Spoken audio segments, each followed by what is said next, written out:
በስፖርትና መዝናኛው ታዋቂ ከሆኑ ሰዎች መካከል አንዷ ነች ኬሊ ሶመርስ። ቃለ ምልልስ የምታደርግበት መንገድ ቀልብን ይገዛል። ታላቋ የሚዲያ ሰው ኬሊ ከሬሲ ጀምስ ጋር ሰፊ የሚባል ውይይት አድርጋለች። እነሆ እኔም በዚህ መንገድ አዘጋጅቼዋለሁ። በእርግጠኝነት እንደምትወዱት አልጠራጠርም።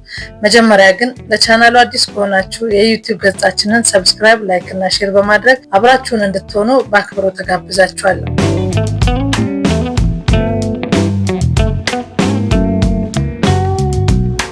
ሬሲ ጀምስ ከቼልሲ ጋር ስልጠና የጀመረው ገና 6 ዓመቱ ላይ ያለ ነው። ከኮብሃም አካዳሚ በማደግ በውሰት በዊጋን ቤት ካሳለፈ በኋላ ወደ ሰማያዊዎቹ ቤት ተመለሰ። ጀምስ በ2019 ግሪምስቢ ታውንን 7-1 ባሸነፉበት ጨዋታ በስታንፎርድ ብሪጅ የመጀመሪያ ተሳትፎ ማድረግ ቻለ። ጎልን በማስቆጠር ራሱን በሚገባ ለደጋፊዎቹ አስተዋወቀ። በአሁኑ ሰዓት 25 ዓመቱ ላይ የሚገኘው ሬሲ ጀምስ ለሀገሩ እንግሊዝ በ2020 የመጀመሪያውን ጨዋታ አደረገ። በ2021 ከክለቡ ቼልሲ ጋር ታላቁን የአውሮፓ ቻምፒየንስ ሊግ ዋንጫ ከፍ በማድረግ ስሙን በወርቅ ብዕር አጻፈ። ከዛ በኋላ ግን ጀምስ ባለፉት 4 የውድድር ዘመናት ጉዳቶች ፈተና ሆነውበት ቆይተዋል። ጀምስ ከኬሊ ሶመርስ ጋር ስለ ቲያጎ ሲልቫ እና የፎርሙላ 1 ኮከብ ስለሆነው ሉዊስ ሃሚልተን ጋር ስላለ ወዳጅነትና በተለያዩ ጉዳዮች ሁለቱም ታላቅ ሰዎች ያካሄዱትን መሳጭ የተባለለትን ቃለ ምልልስ በዚህ መንገድ የማቀርብላችሁ ይሆናል። ባንቻየሁ አበራ ነኝ። የመጀመሪያ ጥያቄ ላድርገው። ስምህን ከየት እንደመጣ ብዙ ጊዜ የምትጠጣው ነገር ምንድን ነው ከሚለውን ጀምር እስኪ በማለት ኬሊ ጥያቄዋን አስጀመረች። ጀምስም ይመልሳል። ስሜ ሬሲ ጀምስ ነው። አንዳንዶች ሬሲ እና ሬሲ ጀምስ እያሉ ይጠሩኛል። ሁሉም የመጠሪያ ስሞቼ ይስማሙኛል። በሪችመንድ አቅራቢያ በሞርትሌክ አካባቢ ነው ተወልጄ ያደግኩት። ብዙዎች ያንን ቦታ ያውቁታል ብዬ አስባለሁ። ቡና መጠጣት አዘወትራለሁ። የቡናው አይነት ጣፋጭና ነጭ ነው። ጥሩ፣ አሁን ደግሞ ስለ እግር ኳሳዊ ጉዳዮች እናውራ። ሬሲ፣ እግር ኳስ ላንተ ምን ማለት ነው ስትል ኬሊ ትጠይቃለች። ጀምስን በማስከተል ጥሩ ጥያቄ ነው ኬሊ፣ ምን መሰለሽ ከልጅነት ጀምሮ በትምህርት ቤት የማውቀው ነገር ነው እና እግር ኳስ መጫወት ወድ ነበር። እስቲ ትዝታህን ንገረኝ። እውነት ለመናገር በዚህ ጉዳይ ላይ መልስ ለመስጠት በጣም የሚከብድ ነገር ነው። ምክንያቱም በልጅነት ብዙ ትዝታዎች ስላሉ። ወንድሜ ሲጫወት እመለከተው ነበር። እሱ ከኔ በእድሜ በ2 ዓመት ይበልጥ ነበር። ኬሊ፣ በቤተሰቦች ውስጥ ትልቅ ወንድም ነበረ? አባትም ካልተሳሳት ተጫውቶ አሳልፏል። የእግር ኳስ አሰልጣኝም ነው አይደል? በማለት ትጠይቃለች።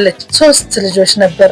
ያ ጊዜ ምን ብዬ ልንገርሽ፣ በቃ የእግር ኳስ እብደት ነበር። አባቴ አሰልጣኝ ነበር። ከሱ ብዙ ነገር ተምረናል፣ ሰልጥነናል። የማይረሳ ጊዜ ነበር በማለት የቤተሰቡን ያለፈ ታሪክ ያስታውሳል። ኬሊ በመቀጠል እነዛን ጊዜዎች ማስታወስ ከቻል እስቲ ወደኋላ መልሰን የልጅነት ጊዜን አስቃኝን በማለት ታነሳለች። ሬሲ ጀምስም ለተወሰኑ ሰኮንዶች ትካዜ ውስጥ ከገባ በኋላ አዎ አስታውሳለሁ። ልምምድ መስራት የጀመርኩት ገና የ4 ዓመት ልጅ እያለሁ ነው። እንደ እድል ሆኖ ለእኔና ለእህቴ ሎረን ጀምስ የተለየ ጊዜን እንድናሳልፍ በቤተሰቦቻችን እገዛ ይደረግልን ነበር። ኬሊ በማስከተል መጀመሪያ የተጫወትክበትን ቡድን ታስታውሰዋለህ? ቡድኑ ስሙ ማን ይባላል? እውነት ለመናገር አላስታውስም። በኪውፒአር ግን ለ1 ዓመት ተጫውቻለሁ። ከዛ በቼልሲ ተፈለኩ። በመጀመሪያ ተከላካይ አልነበርኩም አይደል? እስቲ እንዴት እንደሆነ አስረዳኝ በማለት ስጠይቅ ሬሲ ጀምስ ይመልሳል። በመጀመሪያ አጥቂ ነበርኩ፣ ግን ቀስ በቀስ ወደ ክንፍ፣ ከዛ ወደ ግራ፣ ወደ ቀኝ ክንፍ፣ በመቀጠል አማካይ ሆንኩ።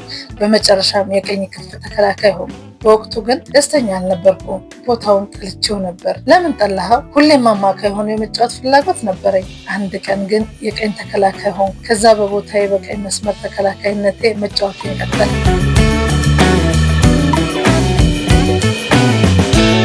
ያንተ አራያ ግን ማን ነበር? ማለቴ በማጥቃቱ። ይህን ጥያቄ ያነሳሁት ኳስ መጫወት ስትጀምር አጥቂ ነበርኩ ስላልከኝ ነው። ጀምስ ፈገግ በማለት የኔ አራያ ዲዲር ድሮግባ ነበር። እያደግኩ ሲሄድ የቼልሲ ደጋፊ መሆን ቻል። እኔ እንደ ዲዲር መሆን እፈልግ ነበር በማለት አጥቂ ለመሆን ያነሳሳውን ቅጽበት ያስረዳል። በሙያ ውስጥ ያንተ የለውጥ ጊዜ የምትለው ነገር ምንድን ነው በማለት ላነሳችለት ጥያቄ በውሰት መሄድ ሊሆን ይችላል። ምን መሰለሽ ኬሊ፣ በአካዳሚክና በአንደኛ ቡድን እግር ኳስ መካከል ያለው ልዩነትን ማጥበብ በጣም ከባድ ነው። አብዛኛዎቹ ተጫዋቾች ፈተና ውስጥ የሚገቡት በዚህ ምክንያት ይመስለኛል ሲል ያስረዳል። ስለ ዊጋን ቆይታ ነው የምትነግረኝ?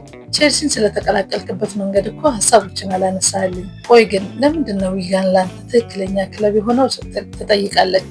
ወደ ዊጋን ሲሄድ ከቤተሰቦቼ ከጓደኞቼ ርቄ ነበር። ምክንያቱም ለቼልሲ ለመጫወት ራሴን ማሳደግ ነበረብኝ። እዛ ብዙ ልምዶችን አግኝቻለሁ። በዊጋን እኮ ከሳምንት ሳምንት በቋሚነት እጫወት ነበር። በሙያ ውስጥ ተጽዕኖ ያደረገብህ ሰው አለ? ያ ሰው ማን ነው? እስቲ እንተዋወቀው ስትል ኬሊ የሰማችው ነገር ስላለ ትጠይቃለች። አዎ ብዙዎች ሲጠይቁኝ የብራዚልን ተከላካይ ቲያጎ ሲልቫ እላቸዋለሁ።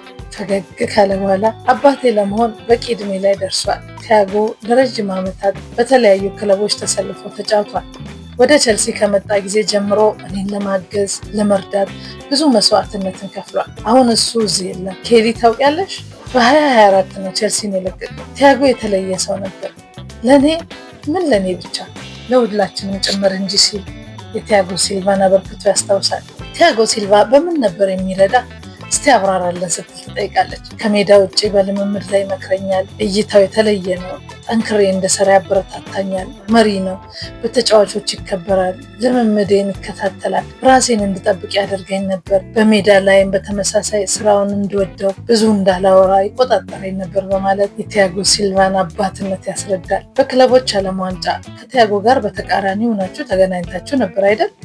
እናንተ ቼልሲዎች ጨዋታውን ማሸነፍ ችላችኋል። ያኔ ሲልቫን ስታገኘው እሱን በተቃራኒ ሆኖ መቅጠም ከባድ አልሆነብህም? ስትል ላነሳችው ጥያቄ እንደገና እሱን በማየቴ በጣም ነበር ደስ ያለኝ። በክለቦች ዓለም ዋንጫ እኮ የቲያጎ ቡድን በሱ መሪነት ጥሩ ጉዞን ማድረግ ችሏል። ግን እኛንን ጨዋታውን አንቺ እንዳልሽው ያሸነፍ ነው። ቲያጎ ሲልቫን ሁሌ ማየት ጥሩ ነገር ነው ሲል የቀድሞ የቡድን አጋሩን ያሞካሻል።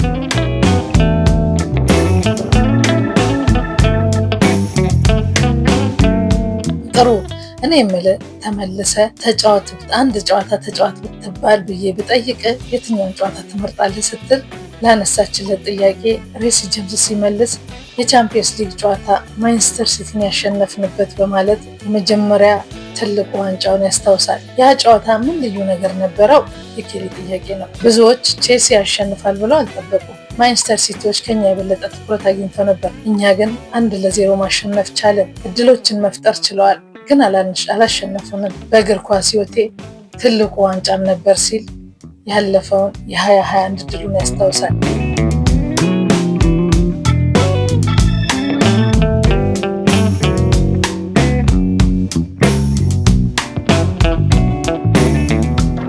የጀምስን ምላሽና ቀጣይ ክፍል ነገ በሚኖረን ፕሮግራም ወደ እናንተ የምናደርስ ይሆናል። ለዚህ ቤት አዲስ የሆናችሁ ሰብስክራይብ፣ ላይክ እና ሼር በማድረግ ቤተሰብ ሁኑ። ሀሳብ አስተያየታችሁን ኮሜንት ሴክሽን ላይ ያካፍሉ። የሬሲ ጄምስን ታሪክ በክፍል 2 ነገ በተመሳሳይ ሰዓት ወደ እናንተ የምናደርስ ይሆናል። ሰላም ዋሉ። መልካም ቀን፣ መልካም ቆይታ።